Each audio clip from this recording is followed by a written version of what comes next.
this is Gateway Terminals India, the terminal run by APM Terminals, which is the container port operating unit of AP Møller Maersk Group, one of the largest maritime logistics companies, shipping companies in the world.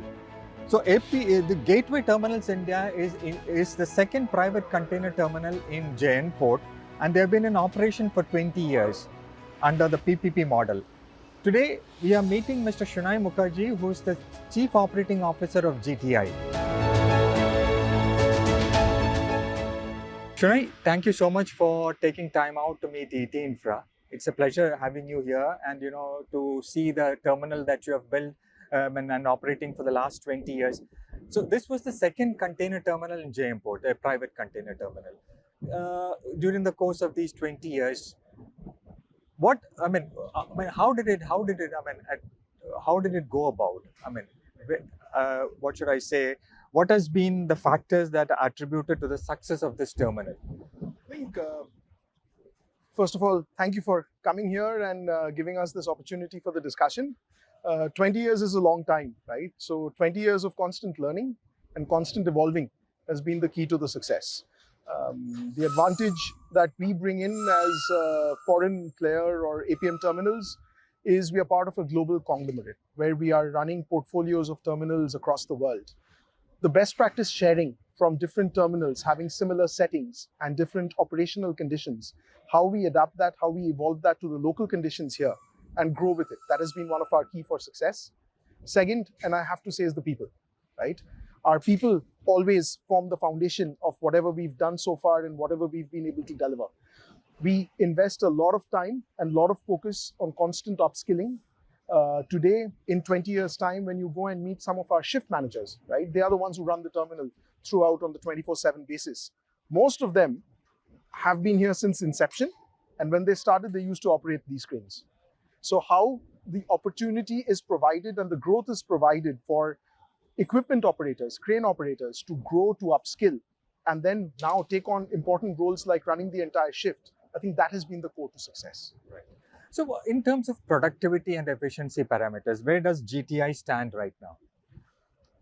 If you see, we have a 712 meter key length and we deliver close to, and hopefully this year, more than 2 million TUs. So if you do a TU per meter average, then we are definitely one of the most successful terminals in the world from productivity perspective. Right. This is our USP. This is what we bring on the table. So when you say productivity, can you please explain it further in terms of actual, quantify that? So if you look at individual cranes, right, globally, the concept that is often followed is GMPH. And if you're looking at our GMPH, we are operating at 30 plus GMPH on a consistent basis. If you look at what we look at is CMPH, where we take off anything that we consider as non-productive for the customer moves and only focus on those moves. Then our CMPH is around 25. That is gross cranes per hour. Per hour, that's okay. Individual cranes, right? And now from that perspective, if I'm looking at an operations that is ongoing, then what is the productivity that I'm providing to the services? Then it is in the range of 115 to 120 moves per hour on a vessel basis. Our, again, strength is we handle large parcel sizes. If you see the average around most of our vessels, the average parcel size is between 3,000 to 3,500. And we turn them around with a productivity of more than 100, almost 100, more than 110 per hour. So it takes lesser. If it's a 3,600 move vessel, then we aim to turn it around in 32 hours. 32 hours. Yeah. Okay. So you were required to change the cranes as per the concession agreement. So you did that recently, and you purchased these swanky new cranes. How has that helped not only in terms of improving the capacity of the terminal, but also ensure that you are more sustainable? Yes. So the concept that we have done when we have invested in these, we've called the project Fit for Future. The reason for that is these cranes are bigger, as you can compare the old cranes which are behind. Yeah. These cranes are bigger, right, and they are wider, okay, right? So these have 23 outreach. Okay. To handle the biggest vessels that can call Nhava Sheva, keeping our draft condition in mind, these are the cranes that are required. So with our old cranes, we were not being able to support India's export and import in the same manner that we can now. So that is primarily one of the best advantage that has been brought in. To be honest, changing any of the further cranes will not give us any more advantage because my key length is only 712. I cannot bring in any further. We also make small changes, which we were discussing earlier. While changing the cranes, we also made the wharf more robust. So there is work still undergoing underneath the wharf on the other side to increase the strength of the wharf. Then in terms of improving productivity, we also brought in an extension on our bridge. So that the trucks that are going don't have to make a U-turn. It is safer and more productive. And all of this basically helps us to increase productivity by almost 10% without the efficiency part, which gives an additional boost. Okay, that's very nice because this capacity enhancement is always a big issue in India. The more it is, the better because India is a growing economy and all that. So your terminal is operating on a revenue share model, and you have in JNPA different terminals operating on different models. Do you think this kind of a disparity amongst terminals is good from an operating point of view? See, where it comes in impacts is the final part, right? We operate on a revenue share. I think 2 or 3 of the other terminals operate on a fixed royalty model. Hindsight is our best friend. When we look back, we're saying, why do we have these disparity? The positive part is when we look ahead, the model concession agreement has standardized it for all, right? So since the MCA 2021, any new terminal in the future is following the same standard guidelines. So we've already realized that having that equal parity is the best way forward. What becomes important now is how do we transition the past to the future? And this is also to do with how we set our tariffs, right? And that's the discussion in terms of the draft policy, which is now being published. We are all extremely hopeful that this time after the publication and once the feedback is received from the public, then the changes will actually take place and we will be able to see the light at the end of the tunnel on this long topic. So you are the lead partner in this joint venture terminal where your other partner is the State-Run Container Corporation of India. How has taking Container Corporation of India as a consortium partner helped you in operating the terminal? CONCOR brings tremendous expertise and experience in terms of the rail, right? And when we talk about connectivity, if you look at the terminal today, we are 20 years old, which means we have another 10 years to go. When Nhava Sheva was constructed, concept like DFC did not exist, right? But now DFC is coming in the near future. Today, 15% of the cargo coming into the terminal is through rail, 85% roughly is by truck. Whether we are talking about sustainability, whether we are talking about connectivity, rail is the future. This is where we will actually leverage CONCOR even more as we head into the next decade of the partnership. On the wharf side, we bring in the expertise of how we can do even more.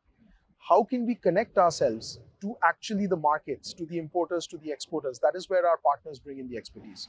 And we are now working with them even closer than before to see how we can get more connectivity going, have more dedicated products in place for our end customers, and serve the market better. So when you talk about replacing the cranes, I asked you the question, but I think you got carried away with the other point about sustainability, about green. Yes. How can you please tell us how this is going to help you be in a more sustainable terminal? So sustainability, our pathway to it is based on 3 pillars. One is reduce. When we say reduce, it doesn't mean reduce how much you operate. That means do more with less. That is what bigger cranes give you in terms of scale. They give you that efficiency.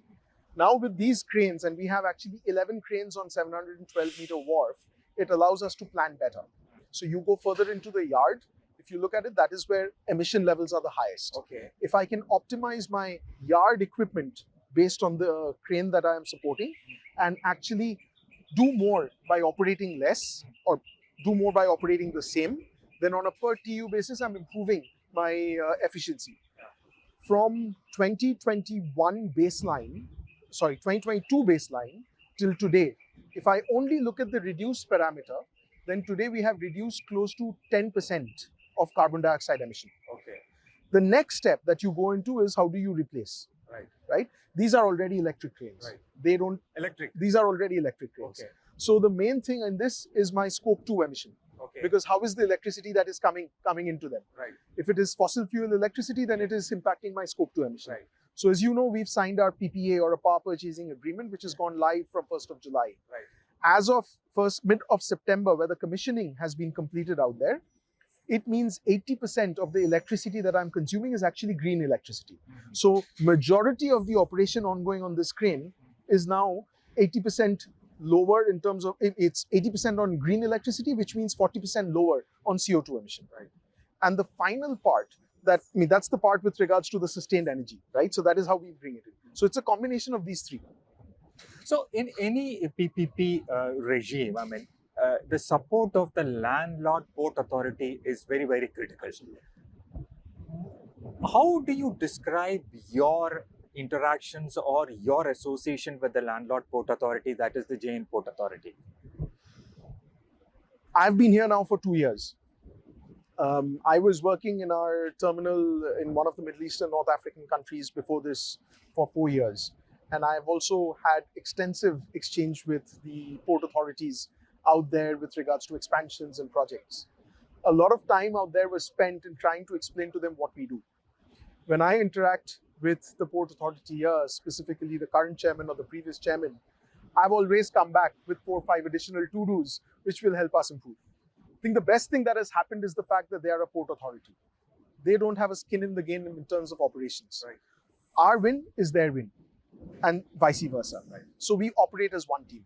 When I went and reported to chairman very proudly that we now have 80% green electricity, so he said, so I hope you have the roadmap in place to make it 100%. Right? We are always challenged to do better. Right. And when we need to do better, the support we need on these aspects. So for example, to sign a PPA, the first thing was to have the open access, have our own electricity bills in place. JNPA played a very critical role in supporting that, getting us there. Right. Now the next step, where we want to eventually transition all our ITVs or the trucks that you see, which are all diesel operated, to electric trucks. JNPA is taking the lead on that. Right. They are absolutely supporting us in potentially setting up common charging areas so that all terminals don't have to go into investments of their own. And the final one, if you look at the shore power, right, which we've signed a MOU with JNPA, Right. it is extremely progressive. I was in Rotterdam last week in our absolutely fully automated terminal in Maasvlakte 2. And interestingly, it's only end of last week did Maasvlakte 2 and Port of Rotterdam sign their MOU for shore power. So I had a tremendous pride and privilege in telling them we beat you to that. Right. So, I mean, one final question. I mean, you have seen it all. I mean, you were one of the, forerunners of this PPP program and all that. What is it, the one thing that you would like to see changed? JN Port in general and GTI in particular, what would that be?